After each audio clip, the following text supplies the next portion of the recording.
26শে জানুয়ারি দেশের প্রজাতন্ত্র দিবস এবং সংবিধান দিবস। 26শে জানুয়ারি বাবা সাহেব আম্বেদকর রাষ্ট্র নির্মাণের জন্য সংবিধান রচনা করে গেছেন।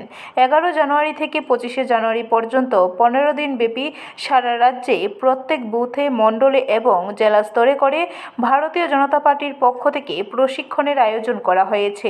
এর জন্য একটি কমিটি গঠন করা হয়। এই কমিটির ইনচার্জ হয়েছেন মন্ত্রী প্রণজিৎ সিংহ রায়। মঙ্গলবার প্রদেশ বিজেপি কার্যালয়ে সাংবাদিক সম্মেলন করে একথা জানান অর্থমন্ত্রী প্রণজিৎ সিংহ রায়। তিনি জানান, আগামী 17 জানুয়ারি গৌরব দিবস হিসেবে পালন করা হবে। তারপর 25শে জানুয়ারি প্রত্যেক মণ্ডলে গৌরব দিবস পালন করা হবে।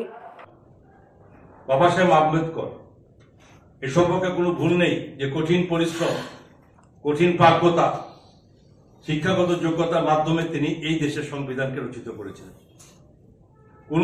বহুদিন বহু সরকার ছিলেন এই দেশে, কিন্তু কখনো ওনাকে যে তার সঠিক সম্মান দেখানো, সম্মান শুধু মুখে দেখালে হবে না, দেশে বিভিন্ন রকম যেখানে আজকে ওনাকে পুরস্কৃত করার সম্মান হিসেবে ভারতরত্ন হিসাবে, সেটা ভারতীয় জনতা পার্টির সরকারও করেছে।